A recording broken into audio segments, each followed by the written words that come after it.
बच्चों नमस्कार। आज मैं आपको स्टील रूल के विषय में बताऊंगा और टाइप्स ऑफ स्टील रूल के प्रकार, उनके यूजेज, इसके विषय में हम आपको बताएंगे। क्योंकि टेक्निकल में सबसे पहले जो है स्टील रूल से ही वर्किंग किया जाता है। तो स्टील रूल क्या है? एक हमारा जो है डायरेक्ट मेजरिंग इंस्ट्रूमेंट्स है। डायरेक्ट मेजरिंग इंस्ट्रूमेंट्स है, यह एक प्रत्यक्ष मापी औजार है। ये डायरेक्ट मेजरिंग इंस्ट्रूमेंट प्रत्यक्ष मापी औजार इसलिए कहा जाता है कि हम जो भी मेजरमेंट लेते हैं इसके माध्यम से जो है, इस मेजरमेंट के माध्यम से हम डायरेक्ट अनुमान लगा लेते हैं कि कितना मेजरमेंट किसी भी जाप की लंबाई, चौड़ाई, मोटाई नापते हैं तो हम इसके मेजरमेंट के माध्यम से हम डायरेक्ट बता देते हैं। लेकिन अगर वही हम कहें कि इनडायरेक्ट मेजरिंग इंस्ट्रूमेंट्स, अप्रत्यक्ष मापी औजार जैसे कि आउटसाइड कैलिपर, इनसाइड कैलिपर और जेनी कैलिपर के माध्यम से अगर हम करें तो वो हम नहीं कर सकते, क्योंकि उसको हमें जो है स्टील रूल की सहायता लेनी पड़ेगी तो हम मेजरमेंट बताते हैं। लेकिन इसमें ऐसा नहीं होता है। इसमें एक ही बार में हम मेजरमेंट कर सकते हैं कि कितना हमारा जाप की लंबाई, चौड़ाई या मोटाई है। ये देखिए 0 से 1 क्या है? ये 1 सेंटीमीटर। कैसे? क्योंकि यहाँ लास्ट में देखिए सीएम लिखा है, स्टील रूल पे लास्ट में ऐसे ही 30 ऊपर लिखा होगा सीएम यानी सेंटीमीटर। हम लोग छोटे क्लासों में पढ़े हैं कि 1 सेंटीमीटर में 10 मिलीमीटर होते हैं। तो 1 सेंटीमीटर को इसने क्या किया है, 5 ये और 5 ये, इसमें क्या किया, 10 टुकड़ों में इसने जो है डिवाइड कर दिया। इसका एक छोटा टुकड़ा 1 मिलीमीटर है, 5 छोटा टुकड़ा 5 मिलीमीटर होगा, और ये 1 सेंटीमीटर यानी 10 टुकड़े हो गए तो ये कितना हो जाएगा, 10 मिलीमीटर हो जाएगा। ये 2 हमारा सेंटीमीटर है, 20 मिलीमीटर हो जाएगा। 3 सेंटीमीटर 30 मिलीमीटर हो जाएगा। और वही 30 सेंटीमीटर जो दिया है, 30 गुणे 10 करेंगे तो 300 मिलीमीटर हो जाएगा। ये हमारी 300 मिलीमीटर में वर्किंग करेगा। यह हमारा एक प्रत्यक्ष मापी औजार है या डायरेक्ट मेजरिंग इंस्ट्रूमेंट हम इसे कह सकते हैं। और इसके सबसे पहले ये है standard steel rule. Standard steel rule क्या होता है कि वर्कशॉप में इसी रूल का प्रयोग सबसे अधिक किया जाता है। सबसे सर्वाधिक प्रयोग जो है स्टैंडर्ड स्टील रूल का प्रयोग किया जाता है। या स्प्रिंग स्टील व स्टेनलेस स्टील का बनाया जाता है। यह मार्केट में 150 mm, 200 mm, 300 mm, 600 mm व 1200 mm तक उपलब्ध है। इसके ऊपर इंच, मिलीमीटर, सेंटीमीटर के चिन्ह अंकित होते हैं। इसका जो लिस्ट काउंट है, लिस्ट काउंट किसे कहते हैं? लिस्ट काउंट हम कहते हैं कि ऐसा मेजरिंग इंस्ट्रूमेंट जिसके द्वारा हम कम से कम मेजरमेंट लें तो वो हमारा लिस्ट काउंट कहलाएगा। लिस्ट काउंट को लिस्ट काउंट या अल्पतमांक या अल्पतम माप या कम से कम माप या छोटी से छोटी माप हम कहते हैं। स्टील रूल के द्वारा ब्रिटिश सिस्टम में लिस्ट काउंट 1/64 इंच और मीट्रिक सिस्टम में लिस्ट काउंट 1/2 mm, या हम अगर 2 से डिवाइड करें 1 को जो 0.5 mm कहते हैं। इसके बाद हमारा जो है हुक रूल आता है। हुक रूल में क्या होता है कि एक तरफ क्या होता है, हुक लगा होता है। इसे हम मेजरमेंट कैसे करते हैं?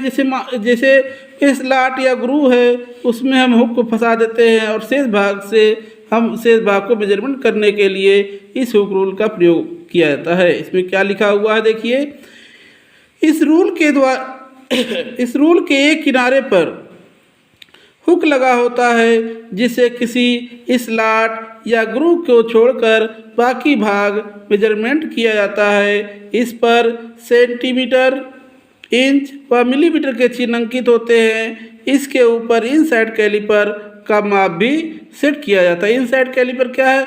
अप्रत्यक्ष मापी औजार है, उसका भी हम सेट कर सकते हैं। और ये पूछा जाता है सर्वाधिक मात्रा में जो है वर्कशॉप में किस प्रकार के रूल का प्रयोग किया जाता है, तो हमारा स्टैंडर्ड स्टील रूल है। इसका लिस्ट काउंट पूछा जाता है ब्रिटिश व मीट्रिक सिस्टम में, जो कि ब्रिटिश सिस्टम में 1/64 इंच है और मीट्रिक सिस्टम में 1/2 mm या 0.5 mm कह सकते हैं। हुक रूल का प्रयोग किस लिए किया जाता है? हुक रूल का प्रयोग किसी जाप के स्लॉट या ग्रू की छोड़कर शेष भाग को मेजरमेंट करने के लिए हुक रूल का प्रयोग किया जाता है। दूसरा इसका प्रयोग होता है, इसके ऊपर हम इनसाइड कैलिपर का माप भी सेट कर सकते हैं। अगला कैलिपर आपको बताएंगे हम श्रिंक रूल है, ये भी बहुत ज़्यादा पूछा जाता है आप लोग क्वेश्चन में। यह रूल साधारण रूल की तरह ही होता है, परंतु इसका सेंटीमीटर वास्तविक सेंटीमीटर से बड़ा होता है। जो किस लिए होता है? जो धातु की सिकुड़न के अनुसार रखा जाता है। अब जैसे कि इसका प्रयोग पैटर्न मेकर करते हैं, श्रिंक रूल का जो लोग प्रयोग करते हैं उसे क्या कहते हैं? उस कारीगर को पैटर्न मेकर कहते हैं। पैटर्न के द्वारा मोल्ड तैयार होते हैं और जब उसमें धातु पिघला कर डाली जाती है तो ठंडी होती है, तो होने पर क्या होती है? सिकुड़ जाती है। देखिए गर्म अवस्था में उसका साइज कुछ और होता है और ठंडी जैसे ही ठंडी होती है तो सिकुड़ जाती है। इसलिए जो है इसका सेंटीमीटर वास्तविक सेंटीमीटर से बड़ा रखा जाता है। इसलिए कास्ट किया गया पार्ट या पार्ट साइज का बने पैटर्न पहले ही बड़े बनाए जाते हैं और यही कारण है कि श्रिंक रूल का सेंटीमीटर वास्तविक सेंटीमीटर से बड़ा होता है। इसमें पूछा जाता है कि श्रिंक रूल का प्रयोग कौन करते हैं? तो श्रिंक रूल का प्रयोग पैटर्न मेकर करते हैं। पैटर्न के द्वारा क्या तैयार किए जाते हैं? पैटर्न के द्वारा मोल्ड तैयार किए जाते हैं। इसका सेंटीमीटर वास्तविक सेंटीमीटर से बड़ा होता है। अगला रूल है नैरो रूल है। नैरो रूल नाम के आधार पे क्या होता है? ये पतला रूल होता है। नैरो रूल का प्रयोग जो है तंग जगह का मेजरमेंट करने के लिए किया जाता है। जहाँ पे अन्य रूल प्रवेश नहीं कर पाते हैं वहाँ पर हमारा यह नैरो रूल यानी पतला रूल प्रवेश करके उसका मेजरमेंट ले सकते हैं। जहाँ पर साधारण स्टील रूल से मेजरमेंट नहीं लिया जा सकता है वहाँ पर हम नैरो रूल का प्रयोग करते हैं। इसकी मोटाई व चौड़ाई बहुत ही कम होती है। इसके ऊपर भी इंच व सेंटीमीटर के चिन्ह अंकित होते हैं। पूछा जाता है नैरो रूल का प्रयोग किस लिए किया जाता है? तो नैरो रूल का प्रयोग जो है तंग जगह का मेजरमेंट करने के लिए किया जाता है। अगला रूल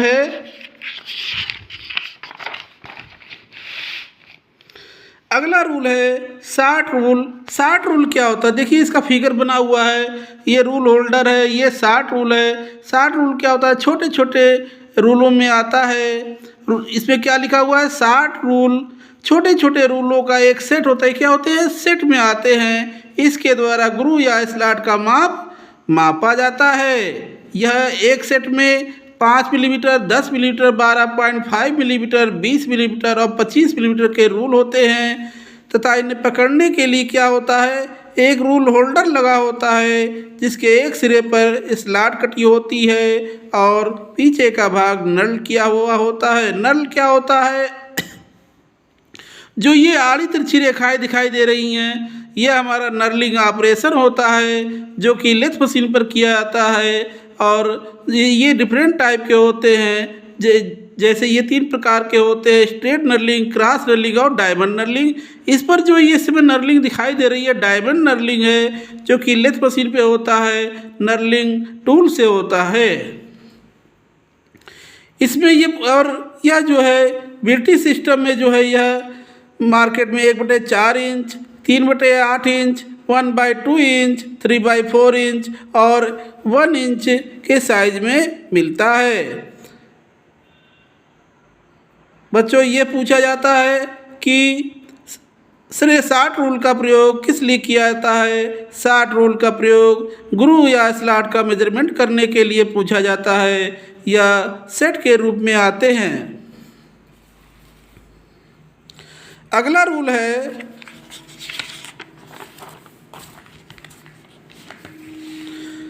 रूल है फ्लेक्सिबल रूल। फ्लेक्सिबल नाम के आधार पर क्या है? यह एक लचीला रूल है। इसका प्रयोग स्टील रूल, यह एक लचीला रूल है। इसकी लंबाई 150 मिलीमीटर, 300 मिलीमीटर और 600 मिलीमीटर तक होती है। इसके एक किनारे पर इंचों में और एक किनारे पर मिलीमीटर में चिन्ह अंकित होते हैं। इसका प्रयोग टेढ़ी मेढ़ी व उत्तल व अवतल सतहों का मेजरमेंट करने के लिए किया जाता है। जैसे कि हम कह सकते हैं कि इस प्रकार की जो है लाइनों को मेजरमेंट करने के लिए किया जाता है या कॉनकेव कॉन्वेक्स या कर्व लाइनों को मेजरमेंट करने के लिए फ्लेक्सिबल रूल का प्रयोग किया जाता है। आपने देखा होगा छोटे बच्चे लोग क्या करते हैं कि एक रूल खरीद लेते खेलने के लिए जो कि बहुत ही लचीला होता है, वो हाथों में मारते हैं तो हाथों को पूरा जकड़ लेता है। तो यह हमारा जो है एक फ्लेक्सिबल रूल कहलाता है और इसके द्वारा हम उत्तल व अवतल टेढ़ी मेढ़ी या कर्व लाइनों को जाप की मेजरमेंट करने के लिए किया जाता है। अगला रूल है की सीट रूल। ये जैसे ड्राइंग देख रहे हैं, ये दो रूलों को जोड़ के बनाया गया है। इसमें क्या लिखा हुआ है, या दो रूलों को जोड़कर बनाया जाता है। इसमें एक तरफ चौड़ा रूल और दूसरी तरफ नैरो रूल यानी पतला रूल फिट होता है। इसका एक किनारा तिरछा होता है। इसका प्रयोग गोलाकार जाब या पाइप की बाहरी सतह पर समानांतर रेखा खींचने या कीवेज की मार्किंग करने के लिए किया जाता है। पूछा जाता है कि सीट रूल का प्रयोग किस लिए किया जाता है, तो आप बताएंगे कि सीट रूल का प्रयोग गोलाकार जाब या पाइप की बाहरी सतह पर समानांतर रेखाएं खींचने या कीवेज की मार्किंग करने के लिए किया जाता है और यह दो रूलों को जोड़ के बनाया जाता है।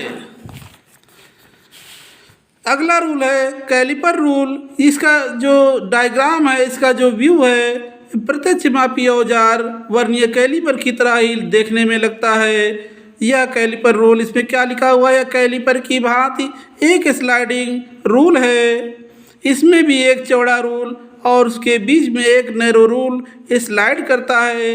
इसमें भी कैलिपर की भांति जा होते हैं। इसके द्वारा जाब के अंदर व बाहर का मेजरमेंट करने के लिए किया जाता है। पूछा जाता है कैलिपर रूल का प्रयोग किस लिए किया जाता है, तो आप बताएंगे किसी जाब के अंदर व बाहर का साइज मेजरमेंट करने के लिए कैलिपर रूल का प्रयोग किया जाता है। अगला रूल है स्टील टेप रूल। यह एक फोल्डिंग स्टील रूल है। इसकी लंबाई 6 फीट तक होती है। वर्कशॉप में इसका प्रयोग अधिकतर किया जाता है। इसके पूरे इंच व सेंटीमीटर के चिन्ह अंकित होते हैं। इसकी आकृति कैसी होती है, इस प्रकार की होती है, जो कि आप लोग जो है इसमें जो है इसके साथ कारपेंटर लोग यूज करते हैं और वर्कशॉप में भी इसका प्रयोग अधिकतर किया जाता है। इसकी लंबाई 6 फुट तक होती है। अगला रूल है स्टील टेप। स्टील टेप, यह भी स्टील टेप रूल की तरह ही होता है। अंतर सिर्फ इसकी मेजर लेंथ में होता है, वो हमारा 6 फुट तक होता है और इसकी लंबाई 100 मीटर तक होती है। इसका प्रयोग जो है सड़क इत्यादि की लंबाई मेजरमेंट करने के लिए पूछा जाता है। अगला, ये हमारा स्टील रूल कंप्लीट हो गया।